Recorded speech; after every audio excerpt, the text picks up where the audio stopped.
Parashat Mishpatim. Les premières lois que la Torah nous enseigne après les 10 commandements, c'est ce qu'on appelle le code civil.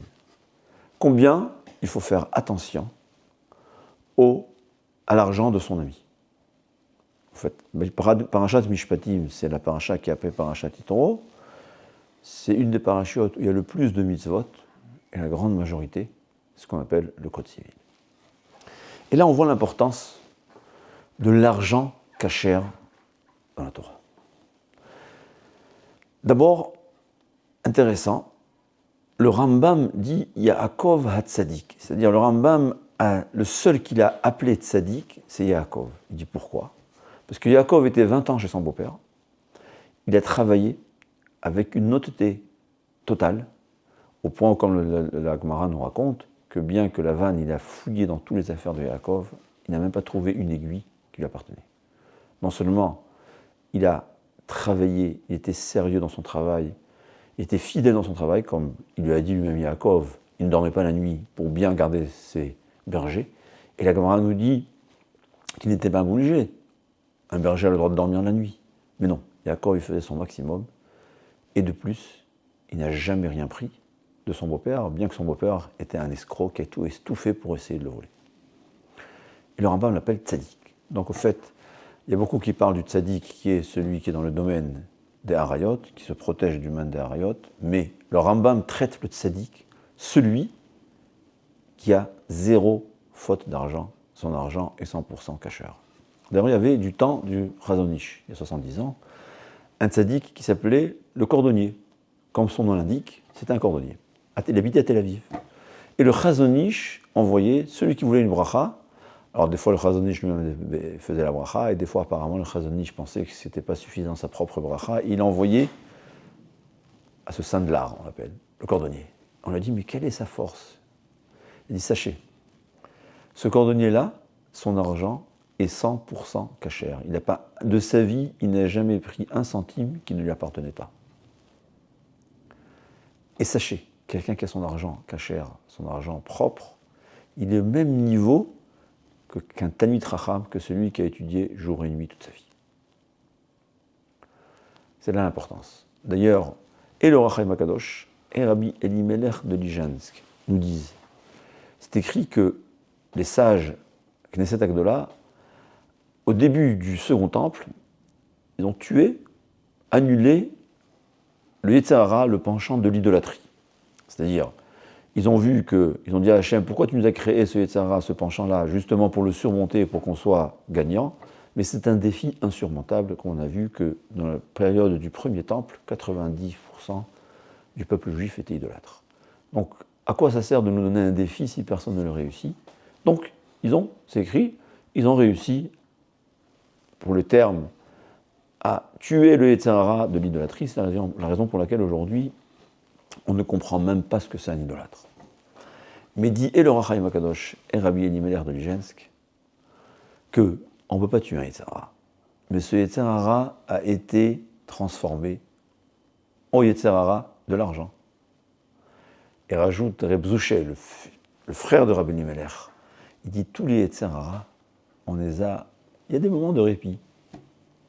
Mais le Yetzer Hara de l'argent, celui qui aime l'argent, qui a cette maladie, c'est un Yetzer Hara qui va l'attaquer 24 heures sur 24, 7 jours sur 7. Et je ne suis même pas sûr que Kippour, le Yetzer Hara, il va l'oublier. Donc, c'est la force de ce Yetzer Hara. C'est très fort. C'est la première question qu'on demande à quelqu'un. Nasata venatata be'emuna. Quelqu'un qui étudie, c'est une autre chose. La première question qu'on lui demande, c'est pourquoi tu as perdu quelques minutes de Torah par jour. Mais quelqu'un qui travaille, la première question qu'on lui demande, c'est Nasata venatata be'emuna. Est-ce que tu étais honnête dans ton travail ? D'ailleurs, Emuna, ça a le sens d'honnêteté et ça a le sens de croyance. Et c'est ça la base. Ce qu'il faut comprendre, c'est une chose. Le Chovot HaLevavot nous dit que même si l'être humain était unique au monde, il n'aurait pas eu un centime de plus que ce qu'il a. Ça veut dire quoi ? L'argent, combien d'argent on a, au centime près, a été décidé du ciel. C'est en partie son destin, ce qu'on appelle son mazal à sa naissance, Chaque Rosh Hashanah, on décide à nouveau combien d'argent il va avoir. Parfois, il y aura des nouveaux jugements. Mais combien d'argent, c'est décidé du ciel. Et même s'il était unique au monde, il n'aurait pas eu un centime de plus que le ciel a décidé. Impossible. Et comme nos sages nous disent, si Dieu a décidé de quelque chose, et ça s'applique aussi à l'argent, aucun être humain, tous les êtres humains combinés ensemble ne pourront pas changer ce que Hachem a décidé.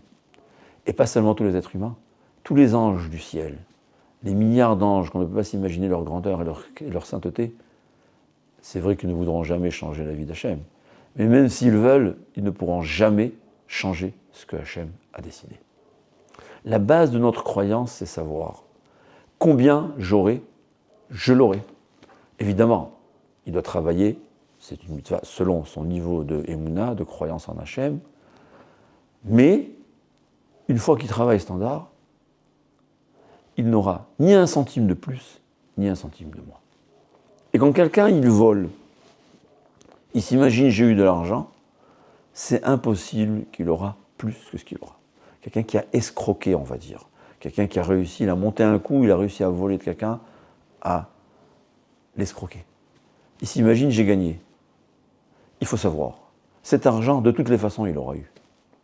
Et s'il a eu un peu plus que l'argent qu'il aurait dû avoir, et ça aussi, Rabbi Elchanan Wasserman nous le dit, il a dit ça dans la crise en 1928, celui qui s'acquitte de l'argent hors la loi, il va le quitter au milieu de sa vie.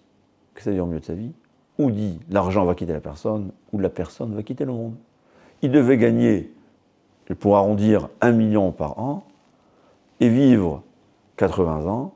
Il a préféré gagner ses 80 millions à l'âge de 50 ans, et bien il va mourir à l'âge de 50 ans, ou bien selon le nombre d'années qu'il aurait dû avoir cet argent. Ou bien, il a pris tout l'argent dans sa jeunesse, tout d'un coup il va faire faillite, il va tout perdre.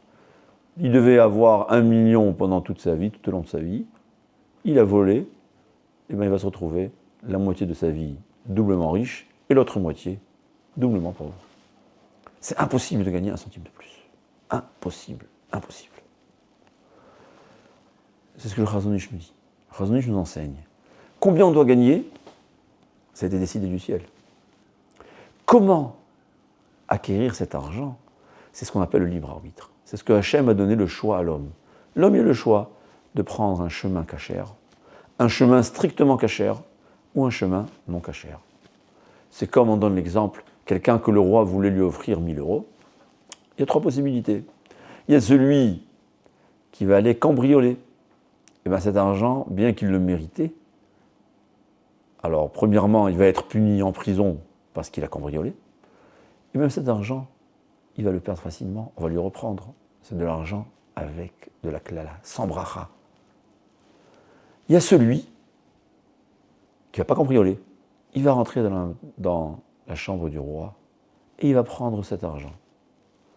J'apprends ça, l'argent cachère. C'est l'argent cachère, il n'a transgressé aucune loi. Il est marché juste au bord du ravin. Il a toujours trouvé des moyens de contourner la halakha. C'est légal, mais ce n'est pas ça vraiment ce que Hachem veut. Il y a souvent des choses qui sont permises, mais ce n'est pas la volonté d'Hachem. On peut parfois, c'est rare, parce que l'escroquerie est toujours interdite. C'est très rare des fois où on peut se trouver un moyen de tromper son ami, sans transgresser d'interdit. Mais ce n'est pas ce que Hachem veut. Il aura cet argent, mais il a pris en main propre. C'est de l'argent qui n'aura pas de malédiction, mais qui n'aura pas de bracha. Mais il y a l'argent que Hachem nous donne en main propre. C'est l'argent strictement cachère. Zéro faute. C'est l'argent que Hachem, que le roi nous a donné en main propre. Ni je l'ai cambriolé, ni je suis rentré dans la chambre et je l'ai pris de mes propres moyens. J'ai attendu que Akadosh Baruch Hu me le donne. Ça, c'est un argent Birkat Hashem I Ta'ashir. Ça s'appelle la bracha d'Hachem. C'est de l'argent béni. Non seulement il est béni, le Yosif Imamachov. C'est un argent qui ne te fera aucun mal. Au point où le Midrash nous dit que même le Aïn Hara ne pourra rien faire de mal à quelqu'un. C'est-à-dire un argent qui est 100% cachère, le Aïn Hara ne le fera pas de mal. Si quelqu'un il s'est fait attaquer par le fisc, c'est qu'il doit savoir que son argent n'est pas vraiment cachère. Parce qu'un argent qui était birkat Hashem, la bracha d'Hashem, lo yosif imam acharov. Il n'y a aucun mal associé. Akadosh Baruch Hu, c'est la bonté totale. Ce qu'il nous donne, c'est la bonté totale. Au fait, l'argent qu'on a, qu'on doit avoir, on l'aura. La différence, c'est est-ce qu'on aura un argent avec une bénédiction, de l'argent béni, ou de l'argent, je ne veux pas dire quoi. C'est à l'homme de choisir. À l'homme de choisir, est-ce qu'il va résister aux tentations? Est-ce qu'il va être fidèle à la Torah? Et ça demande des efforts, et parfois c'est des difficultés. Et en plus qu'il aura cet argent qui a été décidé, mais en plus il aura mérité son Olam Haba. Il a résisté au plus grand, à un des grands Yetzirah. Il a suivi la halachot, la loi d'Hachem. Ou bien non, il va transgresser tous les avérots pour l'argent. Comme malheureusement on connaît des gens, et comme le Messilat Esharim déjà décrit, des gens qui sont totalement fidèles à la Torah, mais quand il s'agit de leurs moyens de subsistance, de leur argent, de leur parnassa, ce qu'on appelle, alors là, toutes les lois sont en frein. Non, il faut savoir. Gagner son argent ne permet aucun interdit. Au contraire, c'est l'une des grandes épreuves que Hachem a données. Et plus l'argent est cachère, plus il y aura de la bracha. L'argent facile, l'argent pas cachère, c'est de l'argent facile. Mais c'est de l'argent sans bracha, et je dirais même, malheureusement, de l'argent maudit. Mais l'argent cachère, strictement cachère, c'est de l'argent difficile ou très difficile. Mais c'est de l'argent qui aura de la bracha, de la super bracha. Comme dit le Chovot HaLevavot lui-même, il dit c'est quelqu'un qui est dans le désert et il va mourir de soif. Il voit une flaque d'eau avec une charogne dedans. Il n'a pas le choix. Il va la boire pour survivre. Et il va aller ensuite à l'hôpital parce qu'il a contaminé des microbes. Mais s'il avait attendu encore 100 mètres, il serait marché 100 mètres. Au-delà de la montagne, il aurait trouvé une source d'eau limpide. C'est ça l'argent cachère. Il faut de la patience. On attend. Mais en fin de compte, on le gagne. L'argent qu'on mérite, on le gagne. Un argent qui ne sera jamais perdu. J'ai un ami il fait des ventes par téléphone, call center, ce qu'on appelle. Il m'a dit, pendant 6 mois, je n'ai rien vendu. J'avais décidé que je vais être honnête avec Hachem. Je ne vais rien mentir, rien baratiner, rien rajouter. 6 mois, je n'ai rien vendu. Mais, au bout de 6 mois, j'ai appris à vendre sans mentir. Et il me dit, tu sais ce qui se passe? Tous mes contrats, ils sont aucune résignation. J'ai les meilleurs contrats. Alors, en l'année, il a gagné autant que les autres. Mais en plus, il a été honnête. Il a gagné pas seulement de l'argent, il a gagné son Olam Haba. Et il a gagné un argent qui aura de la bracha. Et 1000 avec la bracha d'Hachem nous font beaucoup plus de bien et sont beaucoup mieux que 100 000 sans bracha d'Hachem. C'est la noter, c'est ce qu'il faut retenir.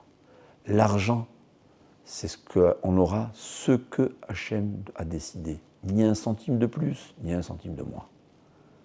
À toi d'être honnête. C'est pas seulement l'honnêteté, c'est tous les halachot. Mais l'honnêteté, c'est l'épreuve la plus difficile. Tu seras honnête, tu auras de l'argent cachère, ce sera de l'argent birkat Hachem, la bénédiction d'Hachem. Il n'y a rien de mieux.